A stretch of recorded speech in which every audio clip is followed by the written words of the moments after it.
Durant. Blows by Primo. Attack. Jokic in the power. Here it goes. Got it. Denver has won. But that's my stubborn side. Like, it's easy to go somewhere and go and win a championship with somebody else. It's easy. But this is the hard way to do it, and we did it. We welcome you in to the Small Ball Podcast alongside the great Trevor Mikulin and the wonderful Christian Dennis. I'm Scott Ayers. We also have our producer Andy here. Producer Andy, do you have a mic? And if so, go ahead and say hello. Hello. Thanks, producer Andy. That's why he's the best in the business. He's always ready. He's always on his toes. That's why we pay him a lot of money. And that's why he is on the Small Ball Podcast. Guys, we've been kind of going on this tour. We've been talking teams left and right. We've been giving deep dives of what we expect. And we're in a new location. Ooh. We are? Yeah. Whoa. We're somewhere special. Yeah. We're somewhere where basketball could be taking a very big jump. Who dat? Who dat? Who is that? Who is that? It's the New Orleans Pelicans. And I would have to say, before we really get into things, this is a team that I don't know if there's a team that has a more exciting future right now, just with the pieces that they're building, some pieces that they've re-signed. But most importantly, it's going to lead us into a segment that we've done once before, and it's time to bring it back. It's time for Daddy's Duel. Daddy Duel. I'm not doing this one again. I don't want Scott to hit us with the goo goo gaga. Goo goo gaga daddy. Oh, gosh. It's Daddy's Duel, and my goodness, this will be a New Orleans edition of Daddy's Duel, where I'll pose a question. Trevor and Christian will go back and forth, giving their takes. Spicy. Maybe they're hot. Maybe they're freezing cold, and that is the beauty of our two daddies dueling it out. The first question is, will Zion be an MVP candidate? My answer is yes. He's healthy. He's had a season to recover. He's going to build off of his all-star rookie campaign. That's my answer. Averaged 27 and 10 his first season. Why the heck not? He's healthy. He's got a great surrounding cast. They're going to build off that. And Zion Williamson will be an MVP candidate. My answer is no. Whoa. He will not. Okay. All those stats you mentioned are great, but the key is he has to be healthy to play. You look at the seasons he played, he missed clearly all of last year. 2 seasons ago, he played 62 games, and then his rookie season he played like 20. So he needs to be healthy to play, and he hasn't proven that. So for that reason, he's not going to be an MVP candidate because he doesn't play enough games. Fair. For this reason, I'm out, says Christian Dennis. Well, let's move on to the next question. Which city will see a conference championship first? New Orleans or Memphis? Ooh, New Orleans. New Orleans has a better roster. They have better young players, and they have a better coach. That could be a hot take right there. But what the Pelicans have on their team is just much better than the Grizzlies do. I mean, the Grizzlies have one really, really, really good player. That's about it. Whoa, dude. Okay, Who's their second best player? Desmond Bane? Jaren Jackson Jr.? Is this guy serious? Brandon Ingram, Zion Williamson are on the same team, and your second best player is Desmond Bane. Hold on. Not even a competition. Hold on. I agree with you, but that is an egregious statement to say that who alongside Ja they don't have anyone. That's what you said. You did say that. That's not true. They have a lot of people. Compared to what I just said about Zion and BI, there's no one on their level. If we're going to compare, sure. I agree. I think that New Orleans is going to what did you say, a conference championship first, I would agree with that. So we're not dueling here, but we are dueling on the statement that egregious statement of Ja, no one's next to him. Desmond Bane had bunch of role players. Desmond Bane had an incredible year For a role player. And Jaren Jackson Jr. is injured. Okay. All the time. You win. Crazy. I win. I know. No, you do not. That was a crazy statement. This is why it's called Daddy's Duel, because every once in a while, two daddies need to duke it out. Well, our next question, Brandon Ingram and Zion Williamson with the healthy Zion. Will this be a positive for New Orleans or a negative? Andy, you rose your hand. What's going on? Yeah, a third daddy. Just real quick, sorry, this just came to mind, but how long do we think that until that narrative starts where they like start saying like Ja needs help?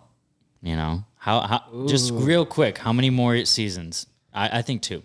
I think 2 more seasons. I think by the end of this season, if they don't do something in the playoffs, people are going to start saying, oh, Ja needs help. He's got no teammates. I saw this so many times with LeBron.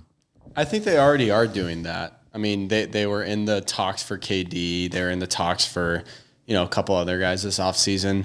I think that the GM in the front office there in Memphis is already being proactive in trying to find Ja help. I don't think it's a negative on Ja or a negative on the roster. The roster was the number 1 seed or number 2 seed in the West last year. You can't say that was on the back of Ja, who was hurt a lot of last season. That's bonkers, bro. Yeah, I mean, I think bunch of role players. They are nobody alongside Ja. They are a bunch of role players, and that doesn't mean you can't be a good regular season team.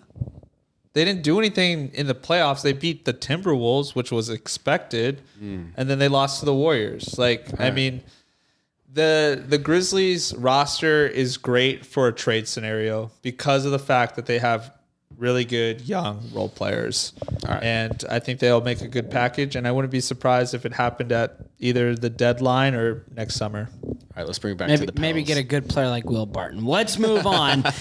Brandon Ingram and Zion now side by side. If they stay healthy, is this going to be an overall net positive or net negative for the Pelicans? This will be a positive because if you look at Brandon Ingram's stats with Zion, the years that he did play, his stats were better.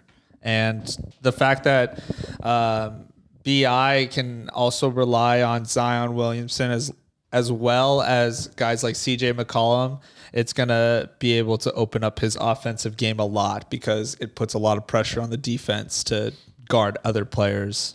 I agree. Brandon Ingram averaged just under 23 points per game last year, and he only shot 32.7% from deep.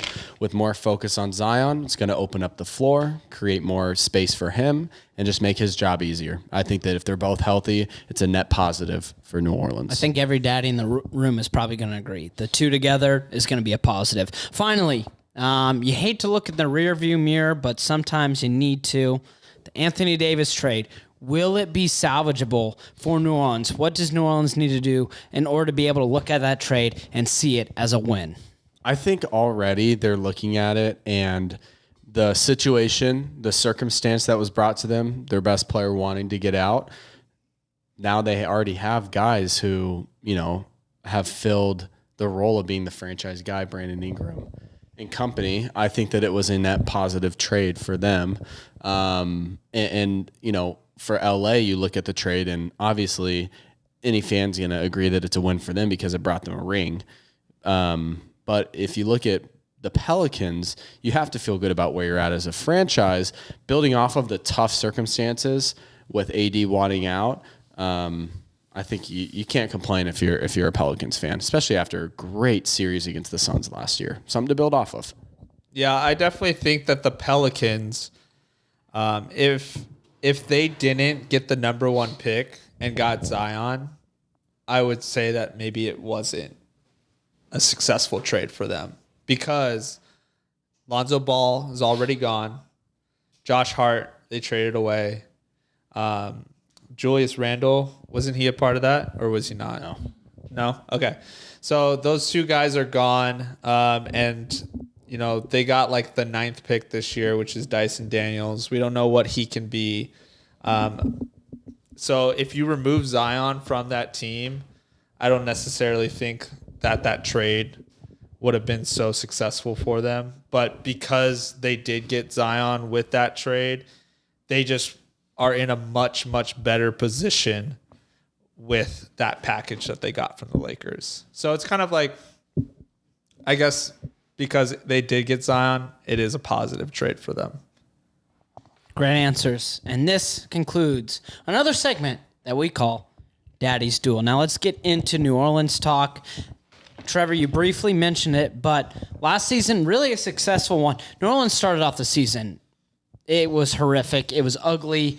They really started to turn things around. They bring in C.J. McCollum by trading away Josh Hart. It really was a perfect trade for New Orleans. CJ kind of has a great revival. They make it into the playoffs, and then they go toe-to-toe with the Phoenix Suns and really gave Phoenix all they could handle before losing in 6 games. Yeah, it was an incredible, fun series to watch because everyone went into it, and it was Suns are going to sweep them. Suns are the favorite. Suns.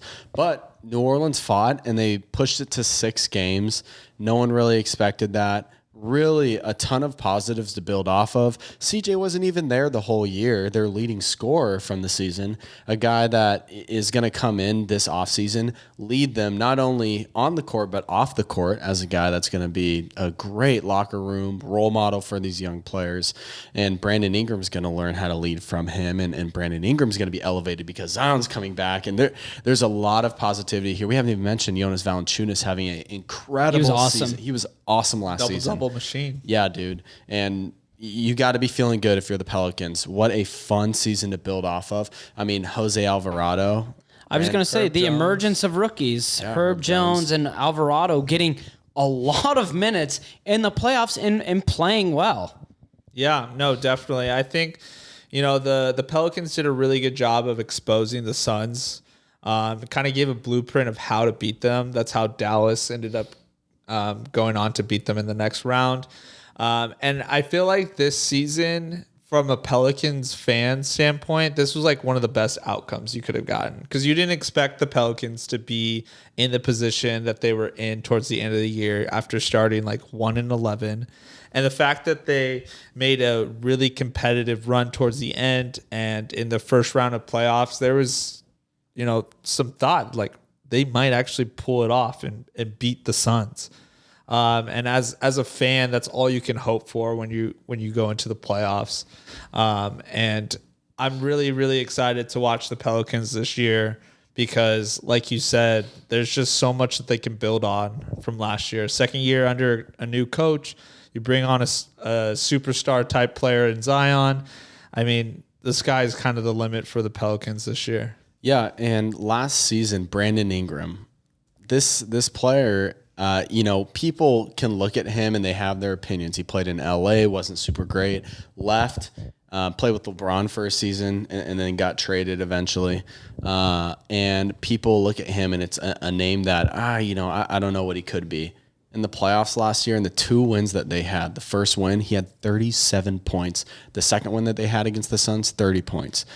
So he's on the biggest stage performing very, very well. That is such a good sign for a young star. Absolutely. And, we mentioned the loss to the Suns, but they did have to win a play-in game against the Clippers, which I know they were missing Kawhi, but still, to beat that LA team with Paul George, I'm going to come out on top. That's huge for New Orleans. And so that alone is something to build off of. And now they have an offseason, which the biggest move, they re-signed Zion. Zion is coming back. And if you are a Pelicans fan, that should excite you more than anything because now you actually can start to build something that can look into a championship hopeful team, which it really does start to look like the sky can be the limit for this team. Yeah, this offseason signing was great because it got rid of any BS narrative that the big ESPN or other media sites were trying to push that like Zion doesn't want to be there. He wants to go to a big market. And this just proves that all of that was just a bunch of baloney. They have something great going on in New Orleans, and the fact that he gets to come and be a part of this, any player would be so silly to look at what the Pelicans did this year and be like, I don't want to play with them. I don't want to be a part of this. So the fact that Zion's kind of bought in, it's going to be really awesome to see what they can do this year. It's a big dub for small market fans out there. Huge. Let's go. I would say, yeah, it's probably one of the biggest wins of the offseason just to see Zion stay in a small to mid-market team versus looking at LA, New York, whatever that might be. And credit Willie Green, who's, Christian, you mentioned it. He's one of the best coaches in the NBA. He's done an awesome job with this New Orleans team and taking them into the playoffs last year, really in his first season. That was an impressive achievement for Green. When you see how the season ended and, the last game of the playoffs, you see Willie Green just crying because he just wanted it so bad. That just from a player's perspective, from a fan's perspective, that just made me want to run through a wall. I will do whatever you need me to do, Willie. Whatever you say, I'm going to do it because I want to win. I want to win just like you are. And to have a coach that's so passionate, he knows what it takes. He's played in the NBA. He knows how to get there.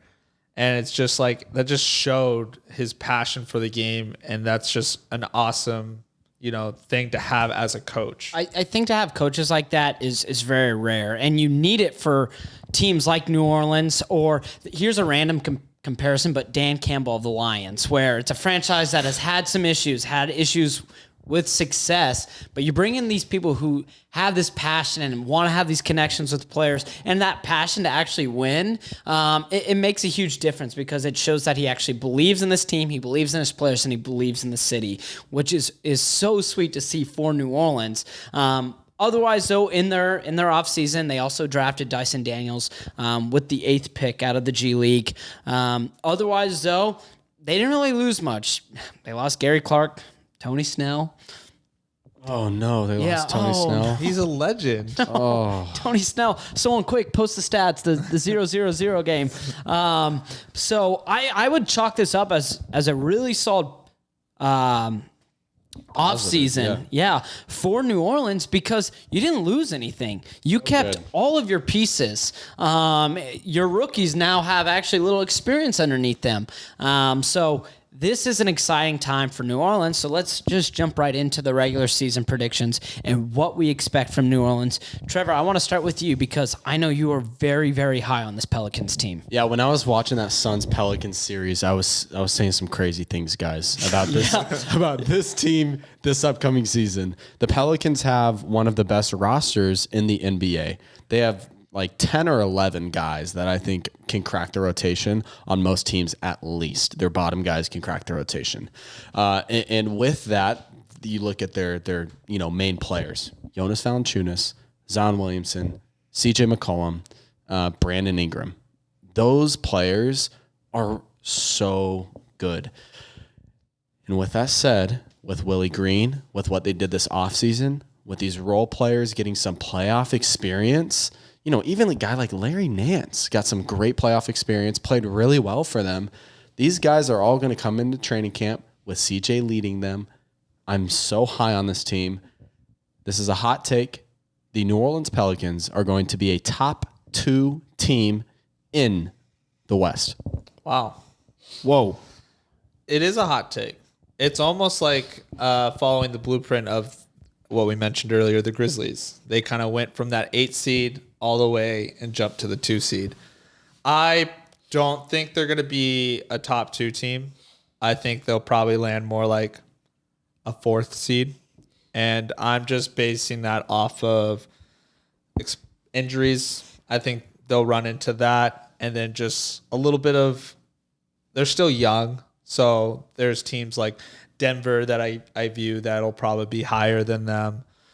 You still have the Suns who are regular season kings. Yep. And then, you just have good teams like that to where I just don't necessarily know if they're going to be able to crack the top 2. So I'd probably have them maybe 3rd or 4th, more likely falling in a 4th seed. We've seen this recipe, though, the last 2 years. Last year it was Memphis. The year before it was the Suns, where the emergence of a new team, and it does really feel like New Orleans is that challenger, right? Where they have these pieces. It's an exciting time. We've talked about on the show before. The West there's just this range.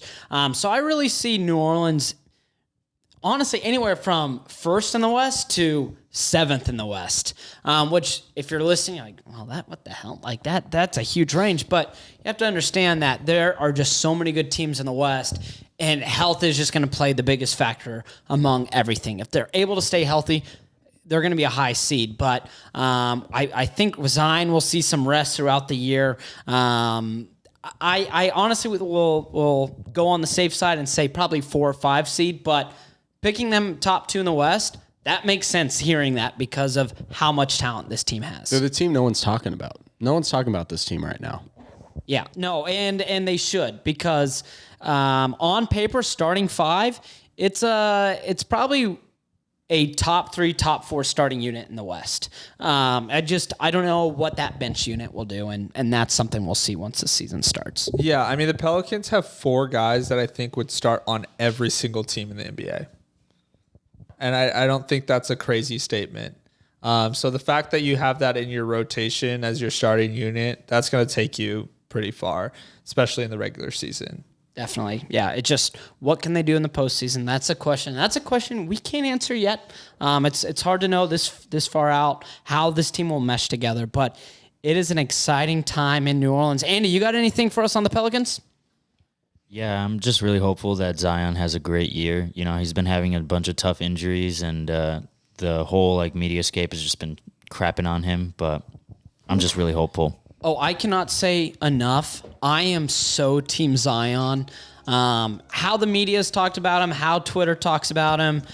I do want, we talked about during Daddy's Duel, I want to see him be a finalist for MVP, and I really think he's capable of that. I want people to shut up because he is one of the best players in the NBA.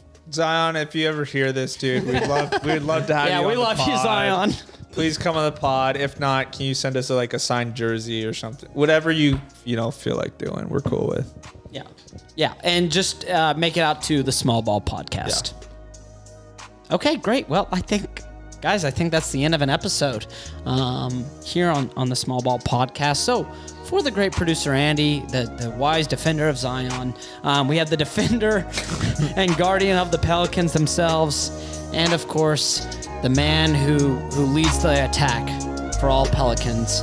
It's Christian Dennis. I'm Scott Ayers. We say so long for now, and we will see you next week. Who dat?